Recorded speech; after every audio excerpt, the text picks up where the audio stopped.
Hi everyone, Brianna Dignard here and welcome back to my channel. So I was thinking, does any of you remember Robert from a couple weeks ago in Video Time and Space? My lovely cute animal cell pillow that I made. And I was thinking to myself, Robert looks a little lonely. He needs a friend. So I decided what better friend to make Robert than a plant cell pillow. So today that's what we're gonna do. We're gonna make Robert a little plant cell companion. We're gonna talk about the differences between plant and animal cells, and we're gonna have a whole lot of fun.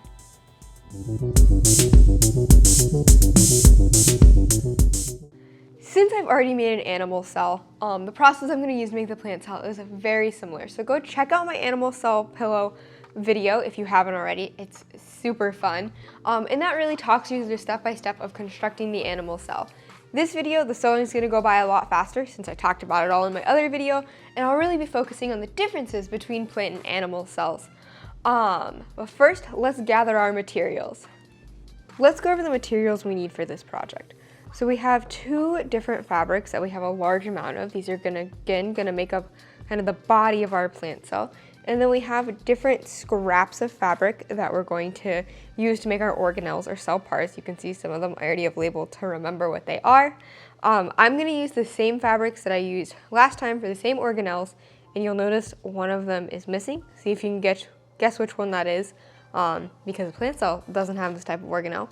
But you do need to make sure you have some sort of fabric that is green. This is really important. Plants are green because plant cells have something in them that makes them green.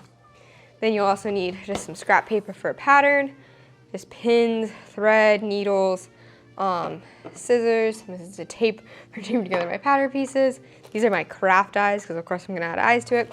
And then you need your stuffing. Again, if you don't want to sew this, don't sew it. Hot glue it instead. Do whatever, make your cute self. Now that we know the materials we need, let's go ahead and get started. So first we're gonna start by making our pattern. The first big difference between plant and animal cells is the fact that instead of being like circular, plant cells are rectangular in shape.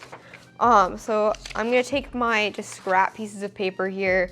Remember, you can use like just any old paper we have lying around. I literally am using like old copies of periodic tables that for some reason I just have in my house. And I'm using my handy dandy whale duct tape to tape them together. And you know, nicely enough, paper is already a rectangular shape.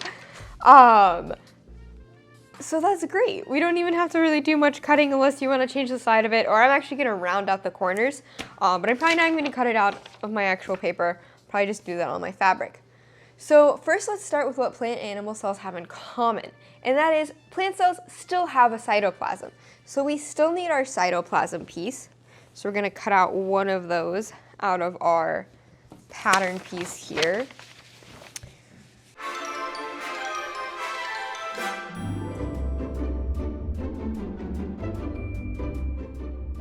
All right, so one cytoplasm piece.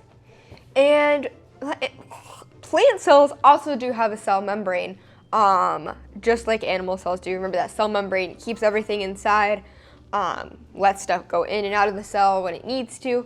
But in addition to oh my gosh, I can't speak today. In addition to a cell membrane, plant cells have what is called a cell wall. So this is a rigid structure surrounding the outside of the cell that is primarily made of cellulose, and it helps give plants a lot of structure. So think about like trees. Trees grow really tall.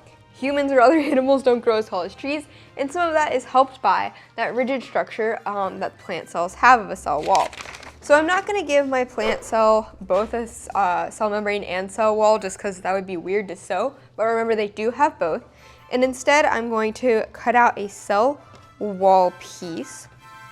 And a really neat trick is like I can get rid of my pattern piece because my cytoplasm and cell wall piece need to be the same shape, and I can just use my cytoplasm piece almost like just a little pattern piece to cut out my cell wall out of fabric. So I'm going to go ahead and do that, and then again we're going to need a strip of fabric a couple of inches wide that will go all the way around our plant cell to add dimension to it.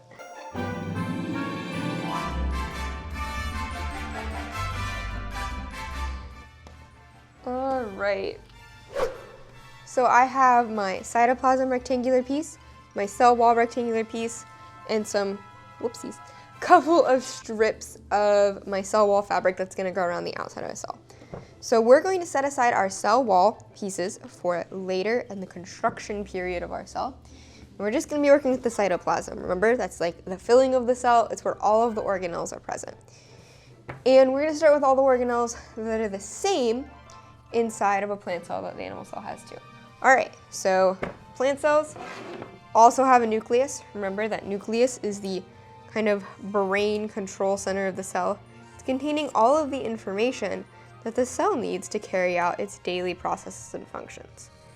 And remember, everything in a cell is either a blobby circular thing or a tubey blobby thing. And our nucleus is one of the things that is a circular blobby thing. So I'm gonna cut out a nice circle, close circle-ish, and pin it to the middle of my cell. And I'm just gonna put all of the organelles that are similar between a plant and animal cell down, go ahead and sew it, and then we'll come back. So I'm just gonna pin this in place. It's right here. So that's our nucleus. Next is our endoplasmic reticulum, or ER, which remember I used last time, I used a yellow fabric. And the ER there comes in two types, if you recall. That is the rough ER and the smooth ER. This is like the processing and handling almost of the cell. It produces, so the rough ER produces proteins because it has ribosomes attached to it, and packages and ships them around the cell. And then the smooth ER can create lipids and other carbohydrates for the cell, and it also can process and ship those around the cell as well. And this is a tubular blobby thing, which we also remember is a pain in the butt to sew. But here we are. I'll just make it with a little less tubes this time than our animal cell. And now we have a nucleus and an ER attached to our cell. The next tubular blobby thing we're gonna put onto our cell is our Golgi body. Now, if the ER is the shipping and processing of the cell, or processing and shipping, however you want to put that, the Golgi body or Golgi apparatus, sometimes it is said both ways, is like the post office of the cell. It is also taking stuff in from like the ER and other parts of the cell and taking them in, packaging them in a way that it can be shipped out to whatever parts of the cell need it. So all these organelles need different things to function, and they need different proteins or carbohydrates or fats in order to do that. And if those molecules are synthesized somewhere in the cell, they have to get to the cell from, they have to travel across the cell using other methods. One of those is the Golgi body. So I'm gonna go ahead and, actually I'm gonna put that just kind of over here chilling by the ER. So now I have nucleus, Golgi body, and ER. Going great. And next, let's do everybody's favorite organelle, the mitochondria. Obviously, was the mitochondria not just everybody's favorite organelle? And remember last time we did this out of pineapple fabric, because the mitochondria, in addition to being the powerhouse of the cell, is that really means is it's taking that food in the cell and breaking it down into energy. So even plant cells need energy, so they need a mitochondria to break that food that it makes, which I'll get to in a second, into energy. So this time I'm actually just gonna cut out the whole pineapple so you can tell that it's like a pineapple. And I'm gonna cut out 2 of those and place them on my cell. We love the mitochondria.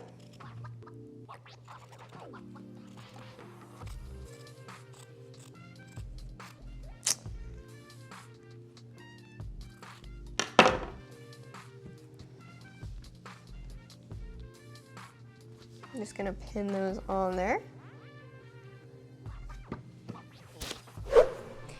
And then the last organelle that is in common with a plant, oh my gosh, I'm working on a plant cell, with an animal cell, that we're gonna talk about in this round of applying organelles to our cells, is the ribosome. So remember, the ribosomes are the bros of the cell. They're out there making that protein, making that cell fit or something like that.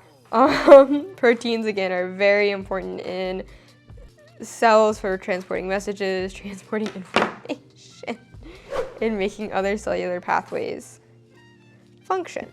So I'm going to cut out some 2 little ribosomes up in here, pin those on.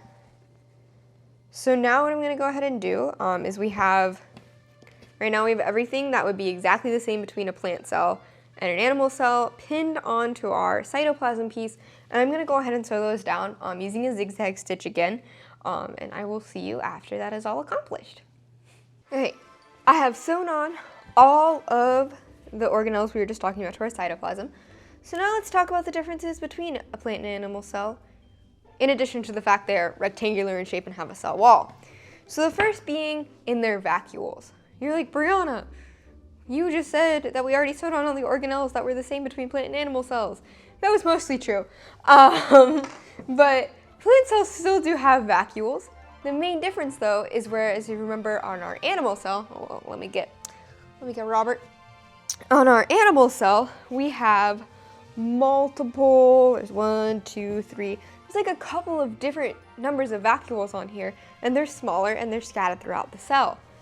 However, in a plant cells have one large central vacuole, and that is mostly used a lot for like storing water, but you'll notice that the plant cell also doesn't have any lysosomes. So that was the one fabric that was missing. Remember, I used shark fabric for the lysosomes because they were the garbage disposals of the cell. But plant cells don't have lysosomes, so they need something else to help break down waste and other cell parts they don't want anymore. And the vacuole does part of that as well. And like I said, it also holds water, because remember, the vacuole is the closet or storage space of the cell. So I'm going to cut out one big vacuole and stick it down as centrally located as I can in the cell. There's a lot of other organelles going on. So that is a big difference between plant and animal cells. Animal cells have small and many vacuoles. Plant cells have one big central vacuole. And now, what I would say maybe like the most important difference between plant and animal cells is plant cells have chloroplasts. Chloroplasts contain chlorophyll, and that's what makes a cell green. I'm like holding up this green fabric as if this is an actual chloroplast. So we're gonna cut out some chloroplasts out of our green fabric. So that is just, another circular blobby thing, but this time it's green. And first of all, this is what makes the chlorophyll inside of a chloroplast is what makes a plant green in the first place. And it is what allows a plant to be able to make its own food. So we know that, I feel like you learn about photosynthesis at a really young age and you go, the plant takes the sun and it turns it into energy.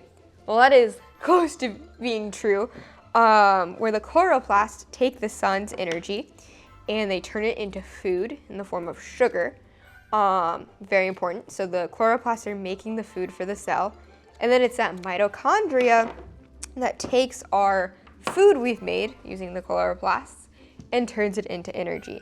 I'm going to cut out a couple of chloroplasts, pin those down right here, and then we're going to sew on both our vacuole and our chloroplasts, and I will see you in a second.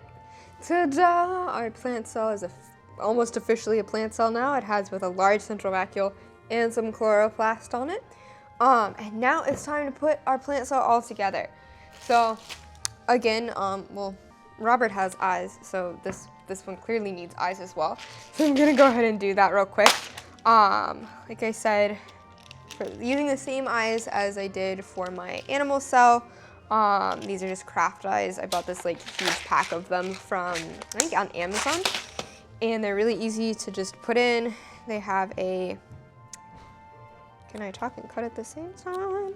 They have a little backing piece. You just cut a slit into your fabric, put the eye in, and then you put the backing piece on and it locks it into place. You know what? Okay, instead of you watching me struggle putting these craft days in, I'm gonna talk through my next steps I'm about to do, and then we will come back for the all finished reveal. So remember, our next step is we have to come back after I'll get these eyes attached. We're gonna come back and we're going to have to attach our cell wall pieces. So, oh my gosh, my brain cannot work.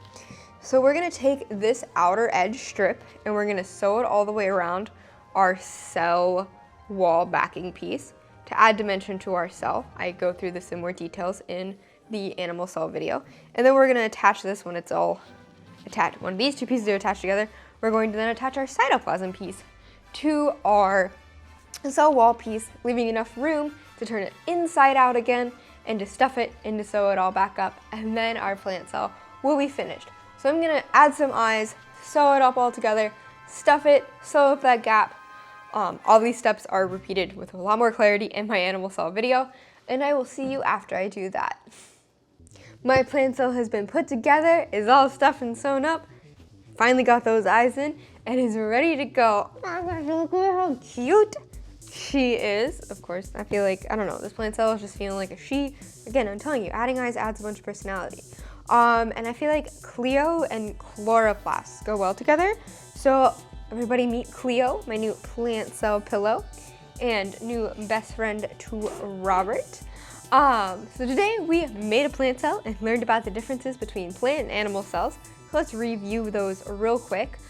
Starting from the outside in, a plant cell has a cell wall and cell membrane, while an animal cell only has a cell membrane. They both have like a nucleus, mitochondria, ribosomes, endoplasmic reticulum, Golgi bodies, and they both have vacuoles. But remember, whereas where's the vacuole? Animal cell has multiple vacuoles to it. Our plant cell has one big vacuole and is located near the center of the cell. Animal cells have lysosomes, which break down old wasted cell parts. Plant cells have no lysosomes. And finally, plant cells have chloroplasts here in the green. The animal cells don't have, because they're using those chloroplasts to make food from the sun's energy. So there's our main differences between a plant and animal cell in cute, cuddly cell format. I hope you enjoyed today's video, enjoyed the making of Cleo. Please make one yourself, or make yourself a Robert, or make both. They're great decorations. And tag me in on Instagram if you do. Today's fun fact we're going to read is that even plants can get sunburnt. And actually sun-damaged chloroplasts are some of those old cell parts that a vacuole of a plant cell would want to get rid of because the cell no longer uses it. So drop that fun fact in the rating. Oh my gosh, that was bad. Drop that rating for the fun fact in the comments below. Please remember to like this video and to subscribe to my channel. Follow me on Instagram. I post every Tuesday and Friday. And keep it sciencey.